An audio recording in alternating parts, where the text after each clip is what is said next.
আমি ভাবতেই পারতেছি না কলকাতা এইভাবে পরাজয় কিভাবে সম্ভব। 6 ওভারে 60 রান, 10 ওভারে 107 রান, সেখান থেকে 174 রানে অল আউট এবং 22টা বল হাতে রেখে আরসিবি খেলা জিতে নিল 7 উইকেট হাতে রেখে। বুঝতে পারতেছেন কলকাতার মাঠে কিভাবে আরসিবি তাদেরকে একদম নাকচুবানি দিয়ে দিছে। এটা কি কোনোভাবে মানা যায়? চলুন যাই বিস্তারিত ভিডিওতে একটু জেনে আসি।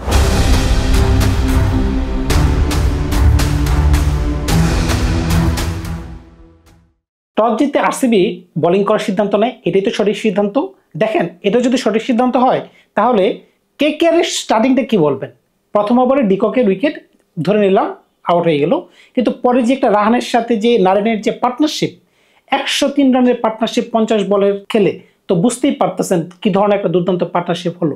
এরপরে এত প্রাইস ট্যাগওয়ালা প্লেয়ারগুলো কি করতে পারলো আপনি দেখেন। যদি আপনি ওভারঅল চিন্তা করে থাকেন মিডল অর্ডার কার বেশি স্ট্রং, আমি বলবো কলকাতার বেশি স্ট্রং। কারণ কি, 4 নম্বরে ভেঙ্কটেশ আয়ার, 5 নম্বরে রিঙ্কু সিং, 6 নম্বরে অ্যান্ড্রু রাসেল। সুতরাং বুঝতেই পারতেছেন এই ধরনের হেভিওয়েট প্লেয়ার যখন আপনার অন দ্য ওয়েতে আসে তখন তো তারা একটু রিস্ক নিবেই। 10 ওভারে 107 রান, বুঝতেই পারতেছেন এই অবস্থা থেকে যদি 174 রানে অল আউট হয়ে যায় তাহলে মিডল অর্ডারের ভূমিকাটা কিরকম ছিল? তারা আসছে গেছে, এটাই ছিল ভূমিকা। কলকাতার দেওয়া 174 রানের টার্গেটে যখন আরসিবি চেস করতে নামে, আপনি দেখেন আরসিবির ব্যাটসম্যানগুলোর স্ট্রাইক রেট কিরকম। সর্বনিম্ন 100 পার্টিকেলের, এরপরে 163, 180, 212, এমনকি 300। সুতরাং বুঝতে পারতেছেন আরসিবির কোনো ব্যাটসম্যান কিন্তু কলকাতার কোনো বলারদের গণায় ধরে নেই। সেটা বরুণ চক্রবর্তী বলেন, সুনীল নারায়ণ বলেন, স্পেন্সার জনসন বলেন, কাউকে ধরে নেই। দেখেন 1 ওভারে 21 রান, বলতেছিলাম ফিল সল্ট যেভাবে বরুণ চক্রবর্তীকে তুলনা করছে, মনে হচ্ছে না যে তিনি চ্যাম্পিয়ন্স ট্রফির অন্যতম সেরা বোলার। সুতরাং বুঝতেই পারতেছেন আইপিএল এর স্ট্যাটাসটা কোন জায়গায় বা কোন ধরনের ফ্ল্যাট উইকেটে আইপিএল খেলা হয়। সুতরাং এই ধরনের জায়গায় বরুণ চক্রবর্তী বলেন বা নারায়ণ বলেন, খাওয়া নাই কোনো ভাই। তাদের যাত্রা তো ভালো ছিল, তাহলে কলকাতার অবনতিতে এরকম হলো কেন? তাদের যাত্রা যেখানে ভালো, 10 over 107 run, 2 wicket, Sunil Narayan মাত্র আউট হলো। এর পরবর্তী ওভারে যখন তিনি একটা বাজে শট খেলে আউট হয়ে গেলেন, বলছিলাম ক্যাপ্টেন রাহানের কথা, তিনি ওই সময় একটু যদি ধরে খেলতেন আর 3-4টা ওভার যদি সঙ্গ দিয়ে যেতেন তখন কিন্তু একটা পার্টনারশিপ হতো। আর পার্টনারশিপ যদি না হয় ক্রিকেটে, দেখেন যে কোনো সময় কিন্তু কলাপস আপনার অনিবার্য। এই কলাপসের কারণে কিন্তু রান 174, এই ম্যাচে কিন্তু অনায়াসে তারা 220 রান করতে পারতো। 220 রানের জায়গায় যখন 174 রান হয়ে গেছে তখনই কিন্তু তারা ম্যাচ হেরে গেছে। তাদের কিন্তু বডি ল্যাঙ্গুয়েজ তখনই তারা ছেড়ে দিছে যে আমরা এই ম্যাচে নাই। কিন্তু আপনারা যদি খেয়াল করে থাকেন আরসিবি কিন্তু দুর্দান্ত কামব্যাক করছে। এই পিচে কিন্তু জশ হাজারুল যেভাবে তিনি বোলিং করেছেন প্রথম 2 ওভার এবং ডেতে এসে 2 ওভার দুর্দান্ত ছিল। কুণাল পান্ডের কথা আপনারা কি বলবেন? যিনি প্রথম ওভারে দিয়েছেন 15 রান, পরের 3 ওভারে দিয়েছেন 14 রান, নিয়েছেন 3টে উইকেট, দুর্দান্ত বোলিং ছিল। তাকে যদি আপনি ম্যাচ থেকে বের করে দেন তাহলে তো কোনোভাবে হবে না। ফিল সল্ট যে কিনা ছিল কলকাতার সাবেক সঙ্গী, দেখেন আজকের ম্যাচে তিনিও কিন্তু 25 বলে হাফ সেঞ্চুরি করেছেন, অজঙ্ক রাহানও 25 বলে সেঞ্চুরি করেছেন, হাফ সেঞ্চুরি করেছেন। তারা দুজনে 25 বলে করলে কি হবে? তিনি তো পরবর্তীতে এসে তিনি জানেন টার্গেটটা কি, সুতরাং তিনি কিন্তু খেলাটাকে ইজি করে দিয়েছেন। বিরাট কোহলির কথা কি বলবেন? বিরাট কোহলি যে চেস মাস্টার তিনি কিন্তু আজকেও প্রমাণ করে দিলেন। স্পেন্সার জনসনকে তিনি টানা 2 বলে তিনি যে 2টি ছক্কা মারলেন স্ট্রেটে, বুঝতেই পারতেছেন তিনি কোন ধরনের প্লেয়ার, তিনি কোনভাবে খেলাটিকে শেষ করেছেন। লাস্টের দিকে বলেন পাতিদার 1 ওভারে যেভাবে তিনি খেললেন, 18-19 রান বের করলেন। সকল প্লেয়ার এমনকি দেবজিৎ পাডিক্কালও তিনি ভালো খেলছেন। তো নিঃসন্দেহে বলা যায় যে এবার কিন্তু আরসিবি একটা নতুন মিশন নিয়ে আসছে। তো আরসিবিকে কংগ্রেচুলেশনস, তারা কিন্তু রান রেটও কিন্তু একটু পুশ করে নিল। 22টা বল হাতে রেখে এবং 7 উইকেট হাতে রেখে জেতাটা কিন্তু চারটিখানি কথা না। 174 রান কিন্তু একবারে নেহাত কম রান না। কিন্তু আরসিবি কিন্তু বুঝাই দিচ্ছে যে তারা কিন্তু অন টপ আছে। আইপিএল কিন্তু আর শিশু বাচ্চা নেই, কারণ 18তম বছরে যখন পদার্পণ করে কেউ, সে তখন অ্যাডাল্ট হয়ে যায়। তো বুঝতেই পারতেছেন এই প্রাপ্তবয়স্ক মৌসুমের প্রথম ম্যাচে যেভাবে প্রাপ্তবয়স্ক খেলোয়াড়রা ফিল সল্ট বলেন আর বিরাট কোহলি বলেন যেভাবে দুর্দান্ত একটা যাত্রা শুরু করে দিল এবং যেভাবে কলকাতাকে একদম মাটিতে শুয়ে দিল, এখন কলকাতা কিভাবে এই যে ডিফেন্ডিং চ্যাম্পিয়ন হয়ে কিভাবে আবার উঠে দাঁড়াবে, এটা হচ্ছে প্রশ্নের বিষয়। কিন্তু তাদের ক্যাপ্টেন অজঙ্ক রাহানে যে শুরুর দিকে যেভাবে তিনি খেলেছেন, তিনি নিঃসন্দেহে প্রশংসার দাবিদার।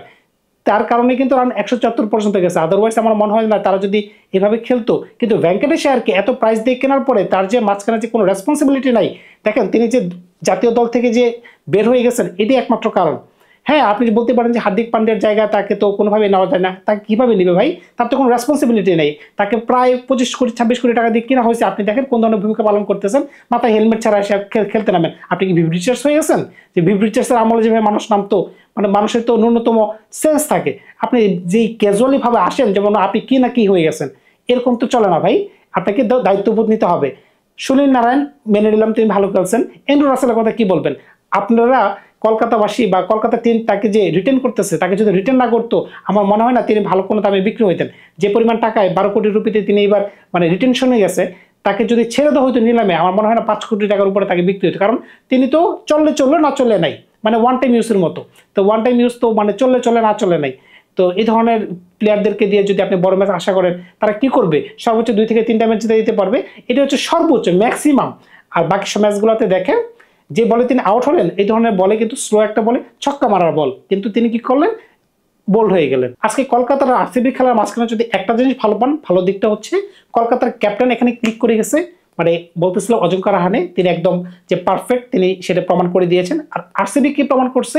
আরসিবি দেখাই দিচ্ছে যে আমরা কিন্তু বোলিংয়ে স্ট্রং, আমাদেরকে আপনি পিটান মারেন যেটাই করেন আমরা কিন্তু কামব্যাক করে ফেলবো। আর ব্যাটিংয়ে দেখেন তারা কি করছে, আমি তো বললামই সর্বনিম্ন স্ট্রাইক রেট 100 এবং সর্বোচ্চ স্ট্রাইক রেট 300। বুঝতেই পারতেছেন তারা কোনভাবে রানটি চেস করে গেছে। আরসিবি কিন্তু বুঝাই দিয়েছে 18তম আসরে, মানে যৌবনের আসরে কিন্তু তারা যে দাবিদার সেটা কিন্তু প্রমাণিত। Tomorrow is a big day, super Sunday, সুতরাং বুঝতেই পারতেছেন সানডেতে কোন ধরনের খেলা হয়। প্রথম ম্যাচে Rajasthan Royals versus sunrise Hyderabad. কাগজে কলমে আমি বলবো সানরাইজ হায়দ্রাবাদ অনেক এগিয়ে আছে।